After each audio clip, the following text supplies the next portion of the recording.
Assalamualaikum warahmatullahi wabarakatuh. Waalaikumsalam warahmatullahi wabarakatuh.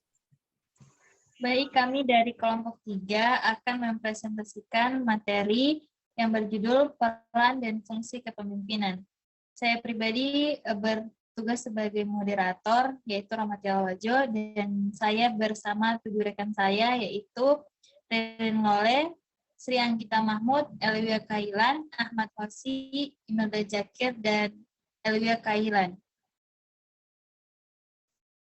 Selanjutnya, kami akan mempresentasikan materi pertama, yaitu fungsi kepemimpinan.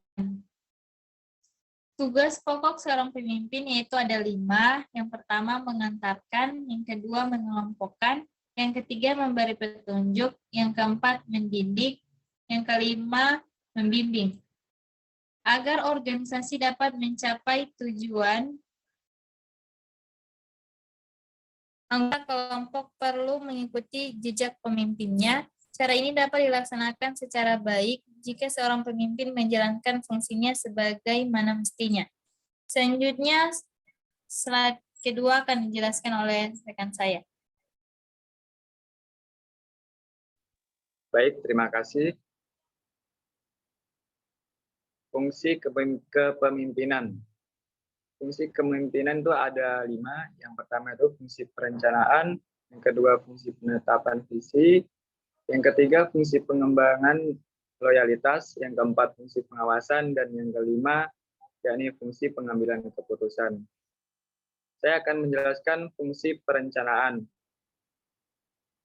Fungsi perencanaan yakni seorang pemimpin perlu membuat perencanaan yang menyeluruh bagi organisasi dan bagi diri sendiri selaku penanggung jawab tercapainya tujuan organisasi.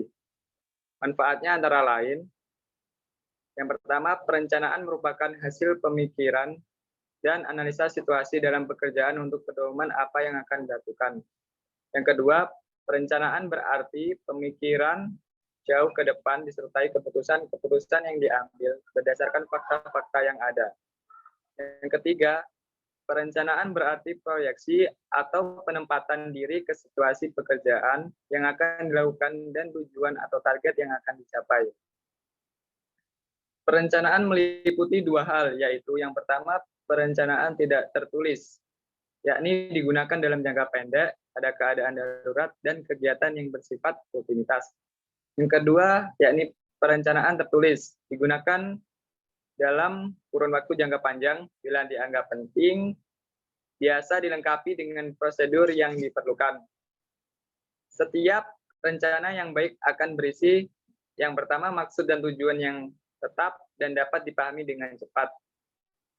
2, penggunaan sumber daya 6M.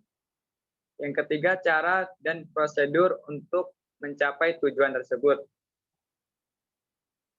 Fungsi kepemimpinan yang kedua yakni fungsi penetapan visi.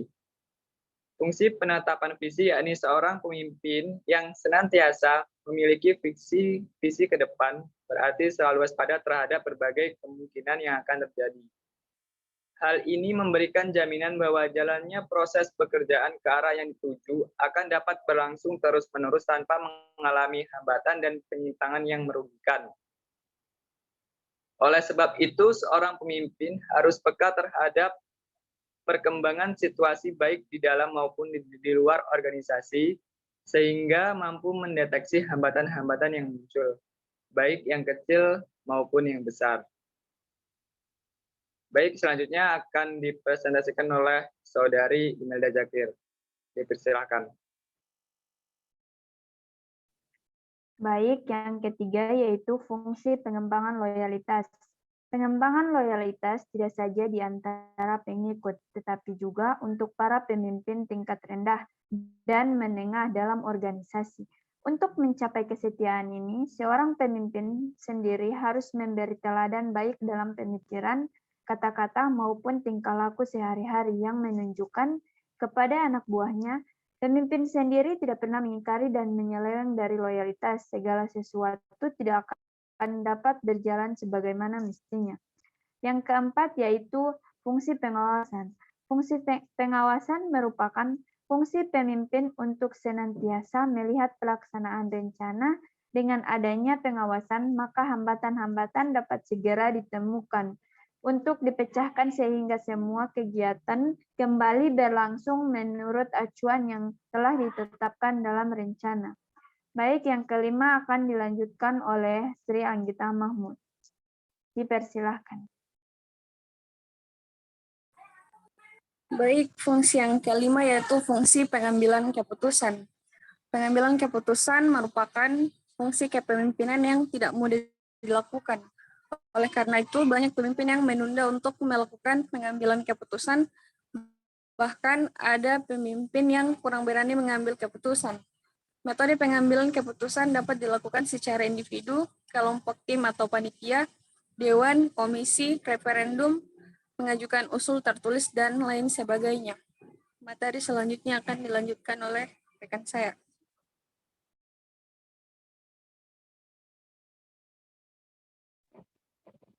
Baik. Mana slide selanjutnya?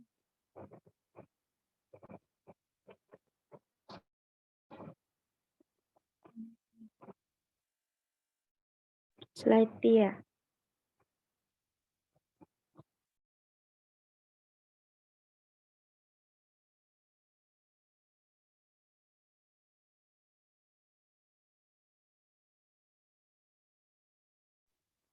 Dia slide.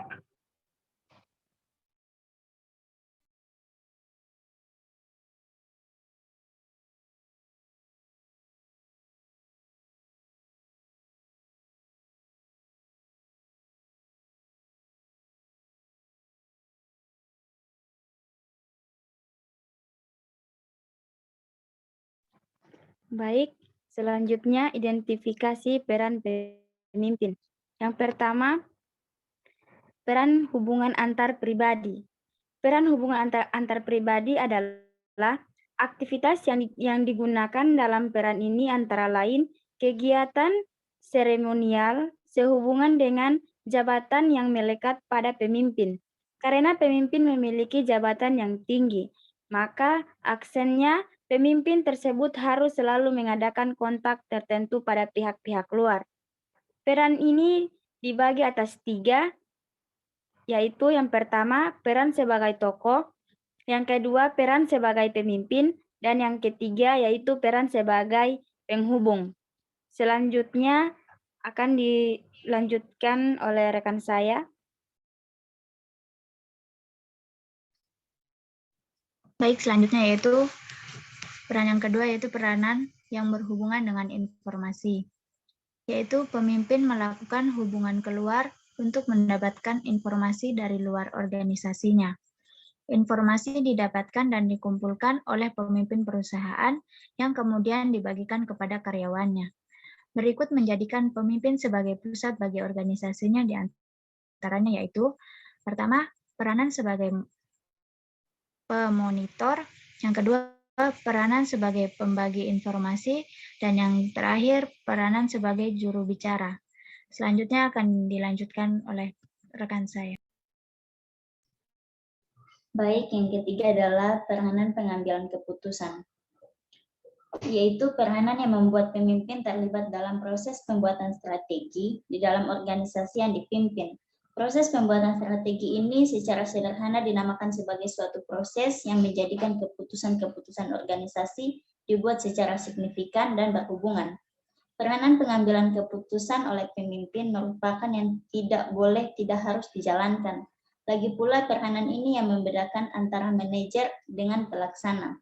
Terdapat 4 peranan pemimpin yang dikelompokkan dalam pembuatan keputusan, yaitu yang pertama, peranan sebagai wirausaha, yang kedua, peranan sebagai pereda gangguan, yang ketiga, peranan sebagai pengalokasi sumber daya, dan yang terakhir adalah peranan sebagai negosiasi. Terima kasih.